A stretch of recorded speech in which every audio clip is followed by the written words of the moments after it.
Bonjour tout le monde. Aujourd'hui, on va parler de certaines réactions responsables de la libération de l'énergie emmagasinée de la matière organique au niveau de la cellule. Donc, lorsqu'on parle de la matière organique, c'est toute matière qui est constituée d'hydrogène et carbone et oxygène en général. Donc, la matière organique, ici, on va travailler sur la molécule de glucose, comment cette molécule a été dégradée ou comment elle se dégrade dans la cellule et comment la cellule elle peut extraire l'énergie à partir de cette molécule de glucose. Donc, on va commencer par la première réaction. Et ce qui c'est un ensemble de réactions, c'est les réactions de la glycolyse. Donc, concernant la glycolyse, c'est une réaction qui est commune entre la respiration et la fermentation. Et la glycolyse, il se déroule au niveau du hyaloplasme et il consiste tout simplement à dégrader la molécule de glucose selon plusieurs réactions. Ces réactions, elles aboutissent à la formation de l'acide pyruvique. Donc l'acide pyruvique qui a une structure de CH3COCOOH et aussi la formation de deux NADHH+. Donc NAD+, c'est nicotine amide dinucléotide, c'est la forme oxydée. Et vous avez la forme réduite, c'est le NADHH+, donc c'est le nicotinamide adénine dinucléotide qui est en forme réduite. Aussi, pendant la glycolyse, il y a des réactions de phosphorylation. Donc, la phosphorylation de l'ADP, l'adénosine diphosphate, en plus une molécule de phosphate, ils vont donner une molécule d'adénosine triphosphate qui contient 3 phosphates. Donc, vous avez la réaction de la phosphorylation de l'ADP plus PI en ATP et la réaction de réduction de NAD+ en NADHH+, et la formation de l'acide pyruvique CH3COCOH. Donc la glycolyse, c'est un ensemble de réactions qui se déroulent dans l'hyaloplasme. Il consiste à une oxydation de la molécule de glucose accompagnée de la formation de l'acide pyruvique, de l'ATP et de NADHH+. Donc ça, c'est la glycolyse. Donc la glycolyse, on peut résumer la réaction de la glycolyse. Donc vous avez C6H12O6 plus 2 NAD plus 2 ADP plus PI et vont donner comme produit de CH3COCOOH et de NADHH plus 2 molécules d'ATP. Donc, après la formation de l'acide pyruvique, s'il n'y a pas d'oxygène dans la cellule, il va y avoir la formation de l'énergie par les réactions de la fermentation. Donc, dans un milieu anaérobie qui ne contient pas d'oxygène, les cellules utilisent la fermentation pour produire l'énergie. Dans ces conditions, il y a dégradation incomplète de l'acide pyruvique. Pourquoi c'est une dégradation incomplète? Parce que il y a des autres résidus qui réservent ou qui stockent encore de l'énergie. Donc ces résidus selon le type de la fermentation. Si c'est une fermentation qui est alcoolique, donc le résidu qui stocke encore de l'énergie, c'est l'éthanol. Et si c'est une fermentation qui est lactique, et le résidu qui stocke encore de l'énergie, c'est l'acide lactique. Donc il y a deux types de fermentation selon les cellules. Donc s'il s'agit par exemple de champignons comme les levures, on va voir la formation de l'éthanol. S'il s'agit par exemple de certaines cellules, comme les cellules musculaires, on va voir la fermentation lactique. Ou s'il s'agit par exemple de certaines bactéries qui se trouvent au niveau du lait, par exemple, on va voir la formation ou la fermentation qui est lactique, c'est-à-dire la formation de l'acide lactique. Donc, ce qu'il faut retenir, c'est que la fermentation, c'est un ensemble de réactions qui se déroulent en anaérobiose, c'est-à-dire en absence d'oxygène. Elle permet la dégradation partielle ou dégradation incomplète de glucose et la formation, bien sûr, la dégradation incomplète de l'acide pyruvique. Donc, le glucose il est dégradé en général dans un premier temps de la glycolyse. Le produit, c'est l'acide pyruvique. Cet acide pyruvique, il va subir en absence d'oxygène une dégradation qui s'appelle la fermentation, qui va aboutir soit à la formation de l'éthanol s'il s'agit d'une fermentation alcoolique, soit à la formation de l'acide lactique s'il s'agit de la fermentation lactique. Donc, dans le cas de la fermentation alcoolique, les cellules transforment ou dégradent l'acide pyruvique en éthanol et CO2. Donc, le dégagement de CO2, c'est un phénomène qui accompagne la formation de l'éthanol ou ce qui caractérise la fermentation alcoolique. Par rapport à la fermentation lactique, dans laquelle et au point dans laquelle il n'y a pas de dégagement de CO2, donc il y a seulement la formation de l'acide lactique. Donc, au cours de réaction de la fermentation, soit alcoolique, soit lactique, il y a oxydation de la molécule de NADHH+. Donc, c'est une molécule de NADHH+, qui était produite au cours de la glycolyse. Donc, cette molécule de NADHH+, qui était produite, elle va réagir avec l'acide pyruvique pour donner les protons H+. Et bien sûr, le bilan énergétique, c'est la même chose comme la glycolyse. C'est 2 ATP qui sont formés pendant la glycolyse à partir d'une molécule de glucose. Donc, on peut résumer la fermentation lactique par l'acide pyruvique qui se dégrade en 2 acides pyruviques. Donc, chaque acide pyruvique, il va donner bien sûr NADHH+. Donc ici, vous avez 2 molécules de NADHH+, et 2 molécules de NAD+, qui sont oxydées. Donc vous avez NADH, l'oxydation de NADHH+, chaque NADHH+, avec l'acide pyruvique, il va donner un acide lactique. Ici, vous avez 2 acides pyruviques, donc 2 NADHH+, qui vont être oxydés. Ils vont donner comme produit 2 NAD+. Et ici, l'acide lactique, il va produire 2 acides lactiques. La fermentation alcoolique, la fermentation alcoolique, il consiste à la dégradation de l'acide pyruvique CH3COCOOH, bien sûr 2 CH3COOH, donc 2 NADHH+, et vont être oxydés en 2 NAD+, et bien sûr, il va y avoir la formation de l'éthanol CH3CH2OH plus de CO2. Donc, comme résumé, la fermentation alcoolique, donc il faut ajouter un 2 ici pour corriger. Donc ici, vous avez 2 NADHH+, 2 NAD+, et ici, il y a 2 CH3COCOOH. Donc, concernant la fermentation lactique, donc il y a la formation de l'acide lactique. L'acide lactique, c'est le CH3, CHOH, COOH. Donc, il faut retenir cette formule parce qu'elle est très importante. Donc, vous avez la fermentation lactique, c'est 2 CH3COCOH, donc 2 acides pyruviques, ils vont plus 2 NADHH+, ils vont donner 2 NAD+, comme produit, et 2 acides lactiques. Concernant la fermentation alcoolique, donc vous avez 2 CH3COCOH, c'est-à-dire 2 acides pyruviques. Donc chaque acide pyruvique, il va dans la réaction, bien sûr, il va être réduit par le NADHH+, qui va être oxydé en NAD+, et bien sûr, il va y avoir la formation de la molécule de l'éthanol, CH3CH2OH, plus CO2. Donc, il faut retenir ces réactions, ces réactions qui sont très importantes donc pour comprendre la fermentation. Donc, ce qu'il faut retenir aussi, c'est qu'il faut prendre en considération les CO2 qui caractérisent la fermentation alcoolique. La fermentation lactique, il y a seulement l'acide lactique, il n'y a pas de CO2. Donc, ça, c'est en absence d'oxygène. Donc, en absence d'oxygène, nous avons ces 2 types de fermentation, soit la fermentation lactique, soit la fermentation alcoolique. Et le bilan énergétique qu'il ne faut pas oublier aussi, c'est qu'il va y avoir la synthèse de 2 molécules d'ATP. Donc, plus 2 molécules d'ATP ici. Donc, ces 2 molécules sont synthétisées pendant les réactions de la glycolyse. Et c'est la même chose ici. Donc, il faut ajouter 2 molécules d'ATP, donc qui sont très importantes de former. Bien sûr, les 2 molécules d'ATP sont formées à partir de 2 ADP plus 2 PI, d'accord? Donc, plus 2 PI. Donc, 2 PI, 2 ADP. Donc, il y a la phosphorylation de 2 ADP plus PI pour donner 2 ATP.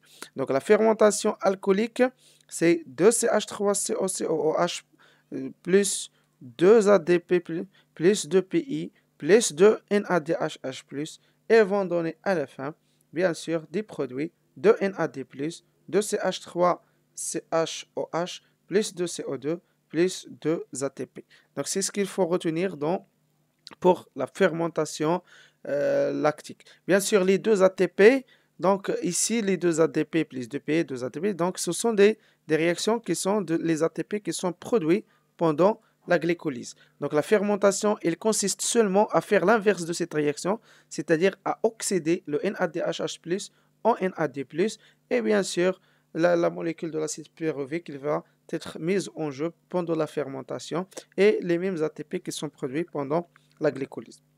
Donc, s'il n'y a pas d'oxygène, la cellule, elle fait ce qu'on appelle la réaction de la fermentation. La fermentation alcoolique, il y a la fermentation alcoolique de l'acide pyruvique, elle donne l'éthanol plus CO2, et la fermentation lactique, elle donne l'acide lactique. Donc, il faut retenir tout ça. S'il y a de l'oxygène dans la cellule, donc la dégradation de l'acide pyruvique dans la matrice, en général, de la matrice de la mitochondrie. Donc la mitochondrie, c'est un organe cellulaire. Donc les organes cellulaires ils constituent d'une membrane externe et une autre membrane interne qui est plus grande que la membrane externe. Donc vous avez la membrane interne, membrane externe, et vous avez l'espace intermembranaire. Ça, c'est un espace intermembranaire. Et vous avez à l'intérieur une matrice mitochondrielle. Donc, dans un milieu aérobie, s'il y a l'oxygène, c'est-à-dire en présence de l'oxygène, il y a dégradation complète.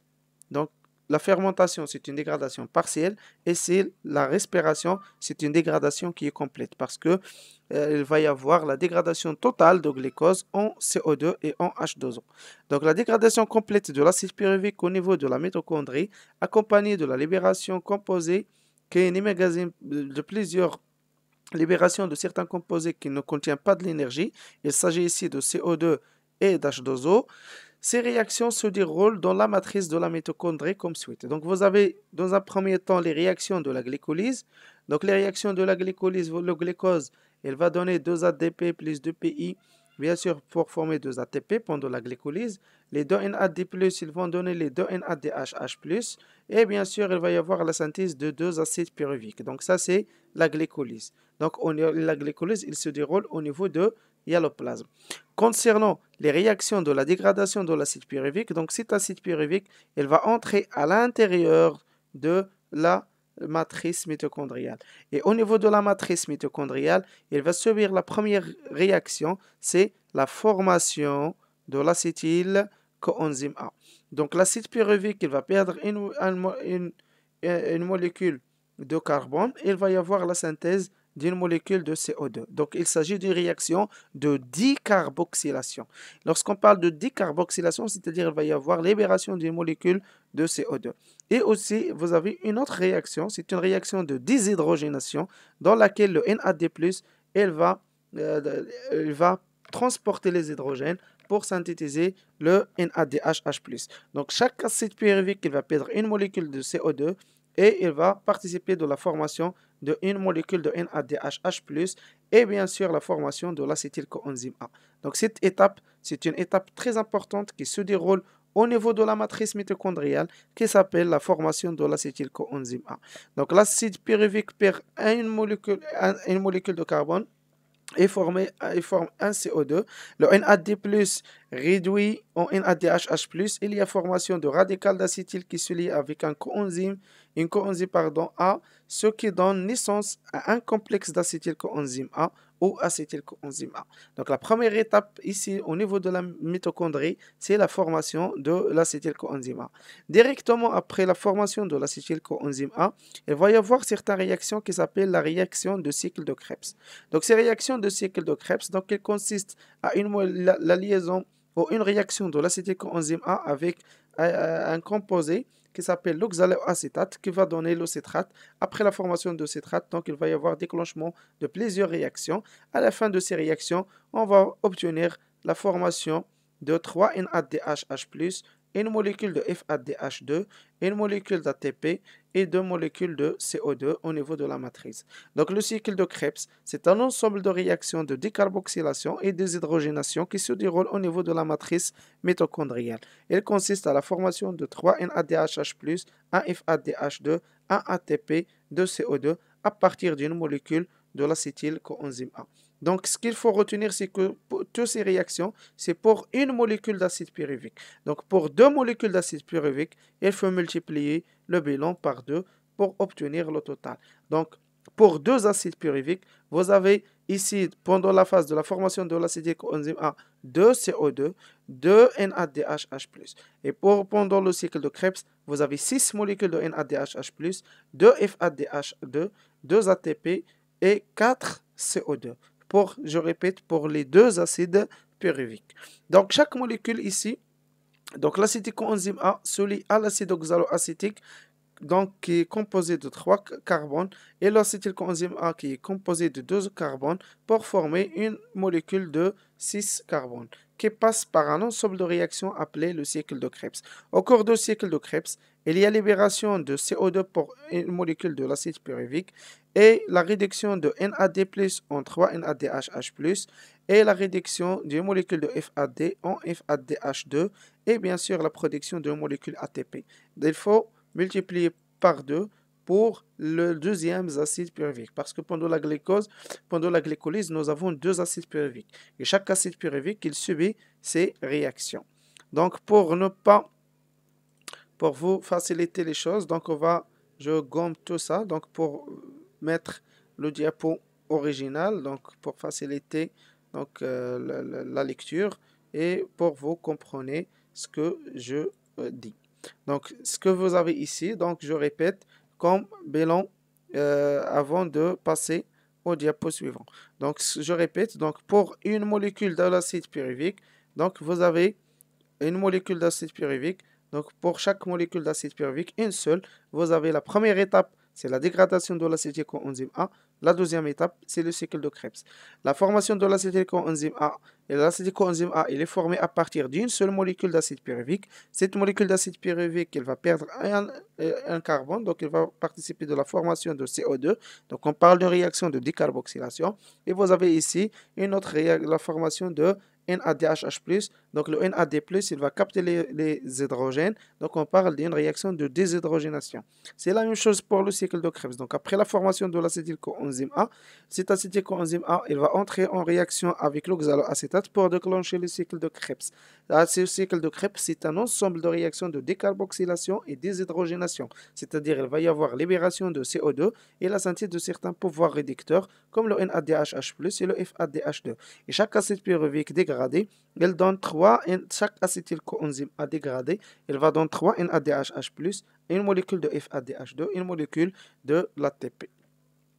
Donc ça, c'est, j'ai dit, en présence de l'oxygène au niveau de la mitochondrie. Bien sûr, ces pouvoirs réducteurs, les NADH et les FADH qui sont produits, ils vont entrer dans une troisième étape qui s'appelle la phosphorylation oxydative. Donc la phosphorylation oxydative, elle permet la production de l'ATP. Elle consiste tout simplement à la dégradation de NADHH+ et FADH. Donc cet NADHH+ et FADH2, ils vont être oxydés au niveau des crêtes mitochondriales qui sont composées de plusieurs complexes protéiques.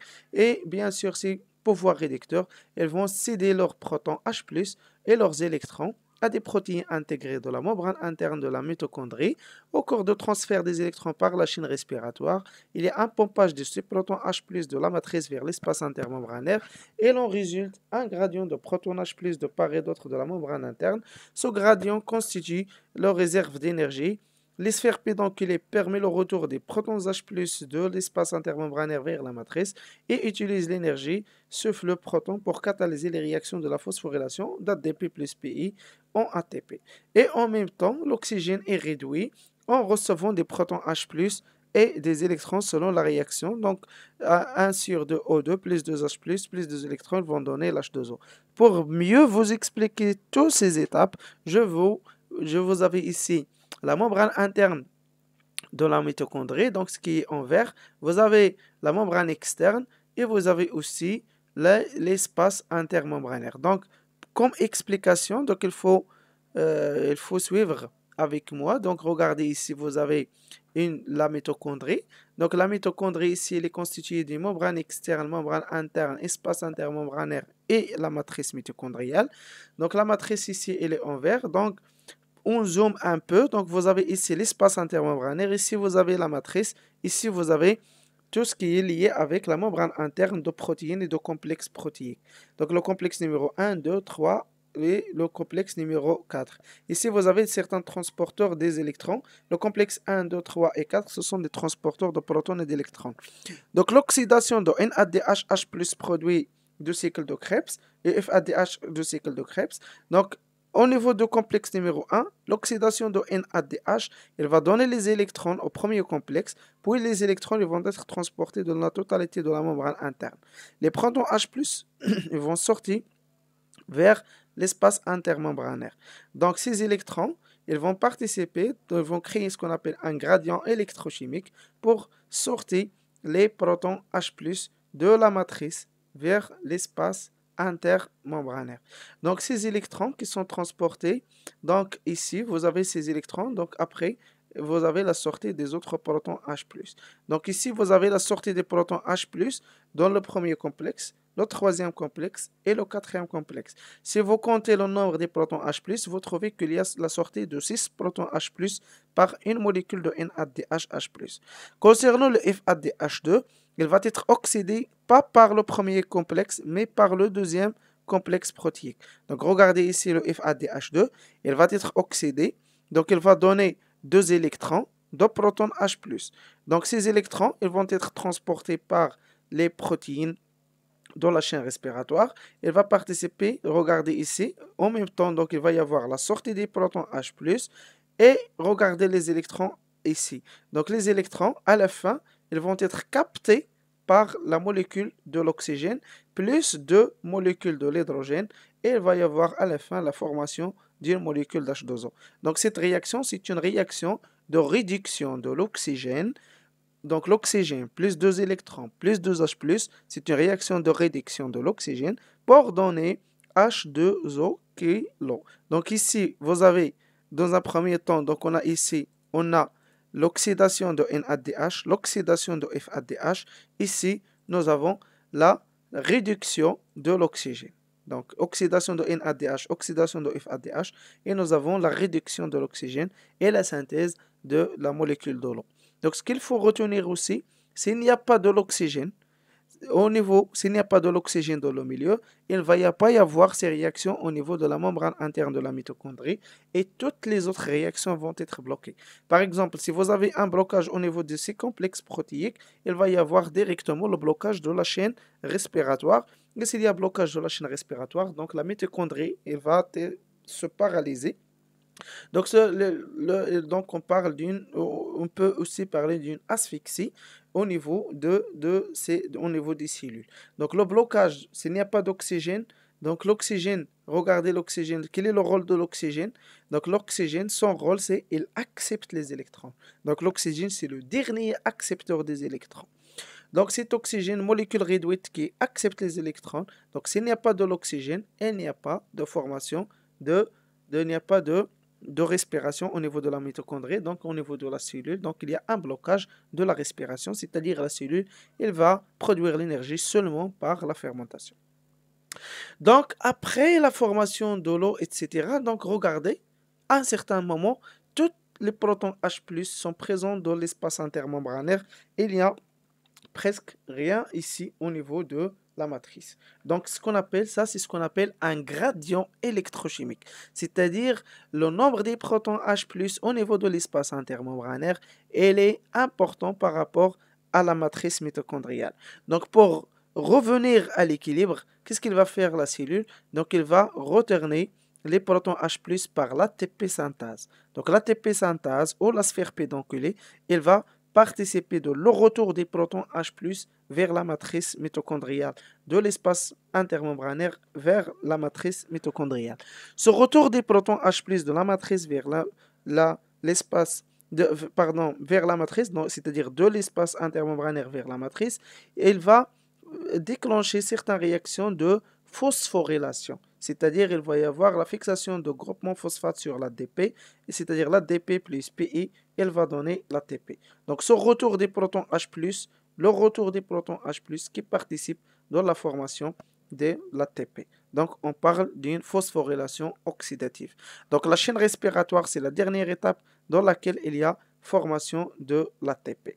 Donc chaque molécule de NADH, elle donne 3 ATP parce qu'il y a sortie de 6 protons H+, donc presque 2 molécules de H+. Chaque 2 H+, il donne une molécule d'ATP. Concernant le FADH, tant qu'il commence par le deuxième complexe, donc il va y avoir la sortie seulement de 4 protons H+, donc il va participer dans la synthèse de 2 molécules d'ATP. Donc chaque molécule de NADH, il va participer de la formation de 3 molécules d'ATP. Chaque molécule de FADH2 va participer de la formation de 2 molécules d'ATP. Donc ça, c'est la phosphorylation oxydative.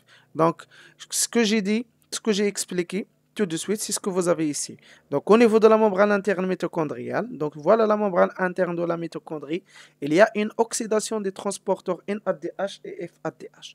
Donc cette oxydation de NADH et FADH qui sont produits par le cycle de Krebs, donc le NADH et les FADH vont céder leurs protons H+ vers l'espace intermembranaire. Au cours du transfert des électrons par la chaîne respiratoire, il y a un pompage des protons H+ de la matrice vers l'espace intermembranaire. Il en résulte un gradient de protons H+ de part et d'autre de la membrane interne. Ce gradient constitue une réserve d'énergie. Les sphères pédonculées permettent le retour de ces protons H+ de l'espace intermembranaire vers la matrice. Ce retour, il catalyse la réaction de phosphorylation de l'ADP plus PI pour donner l'ATP. Il y a une autre réaction qui est la réduction de l'oxygène qui se déroule au niveau de la membrane interne.